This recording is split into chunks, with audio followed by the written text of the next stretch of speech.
Talking Reds, it's Neil Atkinson, it's James Sutton. Now, normally the way it works is the host has the agenda, and then you go from there, and the host works through things and chats to the guest, and that's, I mean, you know, we've been doing this how long now? It's tried and tested. It is the method, isn't it? It's the method, but not today. And the reason why not today is because I've just come in, James is here, and he said, have you seen the fixture changes? And I said, don't tell me, we'll do it live. Live reaction to the fixture changes for television. I think a lot about kick-off times, you know, I'm obsessed with them. You're obsessed with a lot of things that a normal person just wouldn't really care about now. So when you have to schedule effectively, so I could basically tell you what show we're going to do on the 25th of May 2020. That's weird, isn't it? I mean, it's creepy. Well, this is part of how your brain works. So I've sat down and I have scheduled the whole year. So fixture changes, like for dates or for times. So they actually do have a massive impact on your work. They do, on my work, but also massively on my social life. So, for instance, you've got the list there and I've genuinely not looked at it. I really want to hear some talk of Saturday 5:30 because it means that you've got the big Saturday afternoon out where you can get set up, and then you get the big Saturday night after Liverpool have won, because we just expect to win now. Yeah, it's a given. The later on in the day the fixtures are, the better for me, quite frankly, because it means that we can just go out and get absolutely levered afterwards. This is practically our mission statement. This is why I'm on the show. If you take no other messages, like Sesame Street sometimes says, today's show is brought to you by the concept of getting absolutely levered after Liverpool have won. So go on, hit me. What are the fixture changes? You like a 5:30, don't you? I love a 5:30. Right, then you are going to be. But not Southampton away. I've got some interesting news for you on that. Right. Okay, so first of all, Arsenal has been moved to 5:30 on Saturday, August the 24th.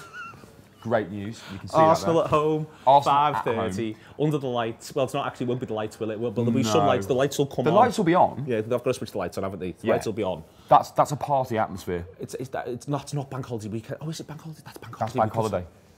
Yeah, dear Lord. Right, next. Burnley away is now 5:30 on Saturday, August 31st. It gets better. Love a Burnley away on Saturday. Love a Burnley away. Love that.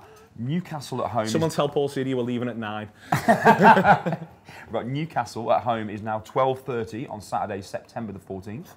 Not ideal, but if you've got to take one, you'll take that. Feel sorry for the Geordie supporters who've got to travel all the way for the 12:30. Miserable for them. But if you've got to take one, that's not so bad. It's straight back after the international break as well. So people will be pepped up. You've not watched the Reds. They've won the first 4. You've not watched them for a few weeks. You're excited to get back. And Newcastle's a lovely fixture. Chelsea away is now 4:30 on Sunday, the September the 22nd. Now we're on. Now we're talking. Yeah, excellent. Okay. Now we're talking. A lot of sore heads on that Monday.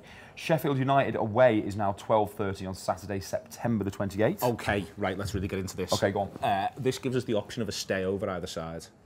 So you could go to Sheffield, go Friday, you could even go relatively late Friday afternoon, so you can still do a fair bit of work. Get there, big night out Sheffield, stay over, get up, go the game 12:30, back across the Snake Pass, home in time for tea. Neil's got it all planned out for you. Home in time for tea. Now this is the one. This is the controversial one. Okay, so Southampton remains a Saturday kickoff at 3 o'clock after the Super Cup final on the Wednesday night. That's intriguing. I didn't see that coming. I was convinced that it'd get moved to Sunday. Yeah, we all were. Yeah, Southampton away's a funny one in that it's not good. It's not good. Well, Southampton. I don't like Southampton. Like I'm not being mean to the people of Southampton. I just don't like the place very much. It's not a Brighton and it's not a Bournemouth. No. It's not an adventure. No, it's not. But I like the ground and I love the fact that they hate us because it gets your blood pumping. And I loved the 3-1 last year on the Friday night. That was brilliant. So it's a massive pain in the arse though. And you know, a Saturday afternoon after the Wednesday night, I mean, that's tricky. And Southampton's first home game of the season, that's bad in a sporting sense. So our lads are shattered, they've come back from Istanbul and they've got to deal with this in a sporting sense. That's not so good. No. We've got to worry about that. Okay, so we've had a lot of wins, but I'd say one's a defeat there. Overall, massively positive for the fixture changes. So maybe only 10 points from the first 12. But I'm not taking a draw yet. Don't say that, for God's sake. Never taking a draw. Right, okay, so next on the agenda, go on. UEFA Super Cup tickets. Oh yeah. The club have received an increased allocation from UEFA, which is a big chance for fans that missed out on the ballot to go and get tickets. So it's a huge positive. Neil? Yeah, it's got to be, hasn't it, James? I think it's good for people who missed out at Kiev and Madrid to be able to go to a European game, and also it's a little bit different from the group game, so that's good. It's interesting that they've done the increased ballot. It's not in the Ataturk, it's in a smaller ground. It suggests that UEFA. You see, I'm really intrigued by this. So we can do this thing here where we can say, well, they might just be trying to get a bit of positive PR over the tickets and stuff. But then you've got to say, well, let's capitalise on that bit of positive PR and then let's have another bit of positive PR and then more positive PR around finals, please. So you can say, oh, it's cynical, but then let's have them be cynical in our interests. Absolutely. Well, for them to be having this conversation at all is really, really positive, because after what happened for the Europa League final was an absolute shambles. Thank God we weren't involved in that. Our allocation for the Champions League final, as we know, was a joke. It's a joke across the land. So for them to be having this conversation, having this dialogue, is really positive. So hopefully, I know the Spirit of Shankly are working with. They're going out to see UEFA and all that. They're going out with the Tottenham supporters club, the Chelsea and Arsenal. I think. Brilliant. You know, a lot of pressure on them right now, and on the back of this, it can only be a positive thing. Hopefully, we get an increased allocation for our Champions League final this season. Exactly. When we make the Champions League final for the 3rd successive years, 3 times on the bounce, Liverpool in the Champions League final. Look forward to it. Book now to avoid disappointment. I have. You have? Yeah, I've got, yep. Booking.com. I've got lovely digs sorted. Have you got cancellation on them? Yep. Ah, you don't need it. Should have got the ones without cancellation. Really took your chances. I hedge my bets. One side to this bit. Yeah, you got it. The Anfield Rap's embodiment of Liverpool Football Club Award. A player who shows qualities we align with in the club on and off the pitch. So what we're having for this year, James, if you go to that theanfieldrap.com/awards to vote for yours. So it's not the idea of necessarily who you thought was the best player in 18-19, but the idea of the one for you most aligns with what you want Liverpool to be. Now, I've actually voted, and I voted for Mo Salah.